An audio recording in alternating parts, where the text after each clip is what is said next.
Everyone, and welcome to Focus Your Ads. In this episode, I want to talk a little bit about something that we really don't discuss often in Google Ads. And it's one of those hidden tools that we have. It's probably my favorite hidden tool in Google Ads. And there's really a lot of tools in Google Ads that we can really improve our ads with. But this one is special. It allows us to take data and actually break it down further. So if you haven't heard about this section here, it's called the segment tool. And it's right beside where you add in different columns. There's a button that you can click and it will allow you to now segment the data. So why would you care that we can now segment our data? So what can we do with this? There's actually a lot of different things we can do with this. It takes our basic columns and breaks it down and brings us more detail. So let me just go over one example of what we can do with this. So if we go into our segment here, I'm going to actually do it while I'm talking on the podcast. Obviously, you won't be able to see it, but I'm going to click on the segment button here. And now down, I can scroll down. So there's a section in here called conversions.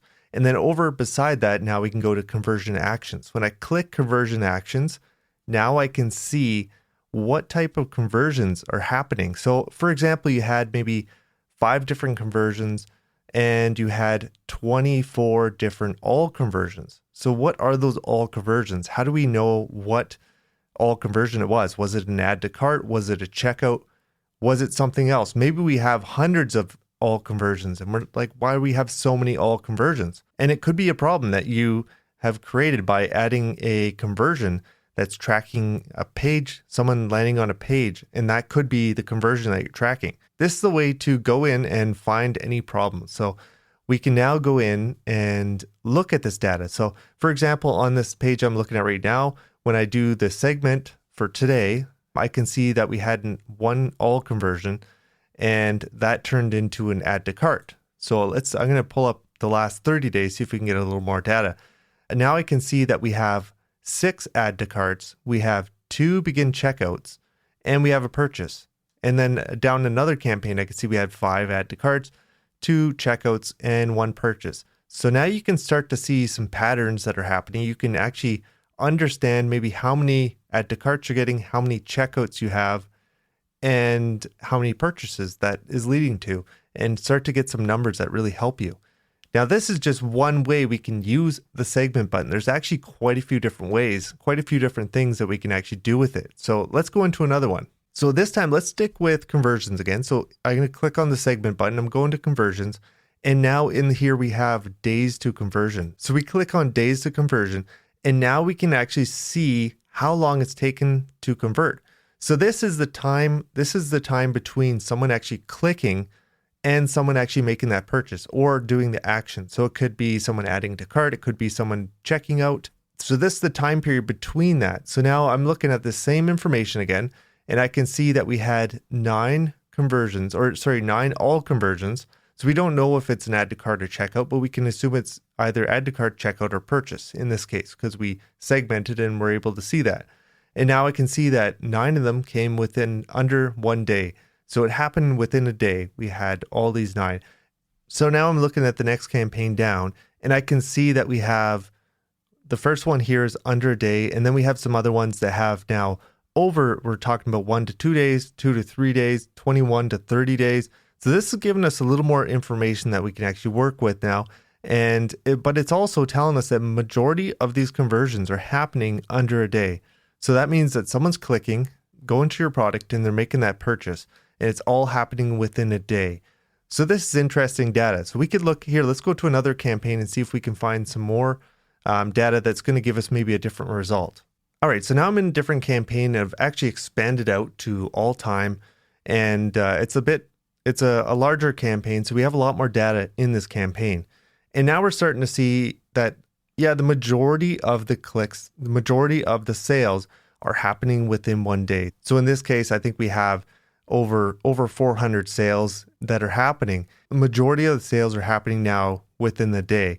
And then we have other areas here. If I go down, we have 13 sales that are happening within 1 to 2 days. And then down further, all the way down to, let's say we go all the way down to 21 to 30 days, and we're still getting 4 conversions happening after this. So this just tells us how important remarketing it is. it's telling us that yes, remarketing may be important. It's also going to tell us if remarketing is having an effect on our campaign. So if, for example, if we start a remarketing campaign and all of a sudden now our sales after 5 days, after 2 days, we're starting to see more sales in that area, then obviously our remarketing is having an effect on things. We may not even see it happening. We may not see our ads actually tracking in the remarketing area, but we're going to see now that our sales are happening maybe 7 days after the click. Why are they happening? Probably because we have a little bit of remarketing mixed in, and it's starting to bring in some sales that way. We're starting to keep our brand in front of these people, and we're going to start seeing some sales happen later on. In fact, when I go to the remarketing campaign in this account, we can see that there is a lot more sales happening from the remarketing side that are happening later. So we're seeing stuff that's as far out as 60 to 90 days. So this campaign has multiple different time groups that we have set up. So we have like under 7 days, we have a 14-day one, we have up to 90 days, and each of those are remarketing a different ads. And that's why we're having stuff happen later on, like 60 to 90 days later.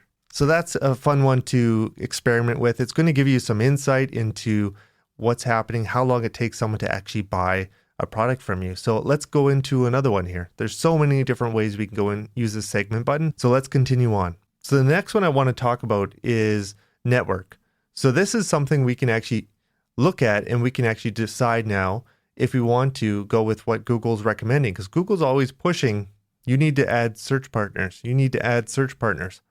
So now we can actually look at that. So we can go segment this, and we can click it off, and we can actually determine now if we want to go with search partners. So when you're looking at your data, it's going to come up with Google search, there's going to be search partners, and there's going to be display network. And actually you can have all three of those in a search campaign. And we can even have, search partners running on a shopping campaign, as long as it's a standard shopping with a Performance Max or a Smart Shopping. Obviously we don't have that choice. But now we can examine it, and we can look at it and see. Just so you know, if you are running a Smart Shopping or Performance Max, it's going to come up as cross network. This is so you can't see that data. I don't know why they hide it away from us, but this doesn't let us see the data, so it's cross network. So we can't actually see how it's segmented. But for example, I'm looking at a search campaign here, and I can see that the majority of the sales, almost all the sales, are coming from Google search. Now, when I look at the spend, almost all of it is coming from Google search as well. And this is probably by design. So I think I turned off search partners in this campaign at one point, and that's why we're not seeing a whole lot of data coming through. So I just switched over to another campaign, and this is one I've been testing search partners on. So it's one that we didn't have search partners on, and now we've activated search partners. So I want to see if we're getting any sales, any add to carts, anything like that. So this is where I'm going to look at it. I'm going to be taking a look through my campaigns. I can now see Google search, and I can see that really, if I go down to the account level, search partners has brought in 0 add to carts, 0 checkouts, 0 purchases. So really, it's not showing much success at this point. Mind you, it's only had 38 clicks. So it's really not enough to make a decision on. But this is how I would go about testing this. So I would set up my search partners, set myself a reminder. Maybe I'm going to be taking a look at this in a month. And then in a month, I have a reminder set up to say, okay, let's look at this. Did search partners actually improve our campaigns? If it didn't improve our campaigns, then we probably want to get rid of it. But if it is having an improvement on our campaigns, then we should probably keep it. So this is a great way to actually be able to tell if it's having a positive impact on your campaigns. So continuing in the list here, we have devices. So this is one that I see people adjust without actually analyzing the data. They'll all of a sudden just say, well, mobile, we don't want to spend this much on mobile phones because it's too expensive. So they cut down the bids by 50% or some huge number. And it actually was where all the sales are coming from. And then I go in and I look and I'm like, well, we were getting lots of sales on the mobile devices, or we're getting lots of sales on computers. Why are we cutting down these bids? So instead of just guessing, we can actually go into the campaigns and make this a proper decision here. So I'm looking at this campaign again, same one I was looking at last time. And I can see that I have computers, I have mobile phones and tablets. These are the 3 different devices that are going to show up.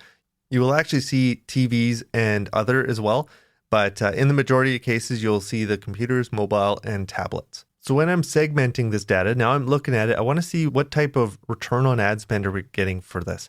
So I can see in this first campaign here, we have about a 15.58 return on ad spend, and that's coming from computers. And then we have about a 14 return on ad spend coming from mobile phones. Now this seems like we're right on par with both those. Tablets is bringing in 0, but it really doesn't have a whole lot of traffic coming in. And this is what you'll notice with tablets. I find there's just not that much traffic that comes in from tablets. And you'll either have a 0 or you'll have a really high return on ad spend. So just keep that in mind that it's probably just not enough data to actually make a decision on. But in this case, we're about the same for computer and mobile phone. I would probably be leaving this exactly where it is. I wouldn't be putting a bid adjustment on this. So let's look at the next campaign down. And I can see that we're getting a difference in our return on ad spend in this case. So in this one, I look at it and I can see mobile phones, we're actually getting 11 times return on ad spend. But when I look at computers, we're getting a 4.53 return on ad spend. So this is one I'm going to note down. I want to write a note about this campaign, and I'm going to look into it and see if we want to make an adjustment on it. I would also look and see if their spending, if their clicks are about the same, maybe the how much we're spending per click. So if our CPC is much higher, it might mean that we need to adjust our CPCs a little bit and lower them down for that device. For example, in this one, we're spending about $1.50 for the mobile phones, but we're spending about $2.50 around there for computers. So this is a big difference. So I'd be now considering, do I want to lower this down? So maybe computers needs to be lowered down. Maybe I already have a bid adjustment on here, and we can look at now bringing that back down. The next one down here is another campaign. We'll just go over one more campaign here. In this case, I can see that we have a 11 times return on ad spend for mobile phones, and then we have a 2.82 return on ad spend for computers. So we're starting to get a bit of a pattern as well. I'm seeing that computers are actually less valuable, or we're spending a lot more to get those clicks. In this case, it looks like we're spending a lot more to get those clicks. Because in this campaign, we're spending about $1.50 for our computers, and we're spending about $1 for mobile phones. So maybe we have to start bringing our computer bids down a bit. And maybe, like I said, maybe there's already a bid adjustment on there. I suspect we already do have a bid adjustment on there, and it's probably from analyzing this data in the past, but maybe it's changed. Maybe mobile phones are becoming more valuable for this niche, this market, and that could be what's happening. As mobile phones advance more and more, we obviously have to stay in tune with what's happening to our devices. So really, there's so many different interesting ways to segment our data. So let's go into another one here. We can segment by time. So there's hours of the day. So we can actually go ahead and segment the hours of the day and look at each different hour. So let's do that one here. All right, so now I'm segmenting by the hours of the day. I can go down, I can look at my entire account, and I can start to see if there's any patterns here. So I could look and see where the return on ad spend is coming from. I could sort by return on ad spend. I could now look and see what has the highest conversion value, where the highest spend is going. So we could see, are we spending a lot in the middle of the night? And maybe we're not converting. So that might be an area we want to look at. And we can always go in and do adjustments in our ad schedule. And that's how you're going to make adjustments in this area. So continuing along, let's move along a little quicker here. We can actually segment by the week. We can segment by the different months. So if we want to look at different months, we could have a time period of maybe it's all time. And now you can segment by months and look at the different months and how they're performing. In the weeks, you could have, like here I have February 6th, I have February 13th. So you're going to see how each week stacks up against each other. So it's going to give you a kind of an idea how things are performing over time. So in a way, you could look now and say, okay, did we make any changes this month? Because we've had a sudden drop in our conversion value. And you could look and see where things are starting, or is it a slow trend down? Of course, you could look at the graph as well, but this gives you a different perspective, a lot more data that you can bring in. You could do it by the quarter. You can do it by the year. And also the day of the week. So that's an interesting one. So you could have Sunday, Monday, Tuesday, Wednesday, all the days of the week laid out. And now you can start to see, is there a pattern with certain days of the week? Maybe you have a niche that performs really well on Friday because people are getting ready for a certain event or a certain activity. Maybe it's like a golfing type thing.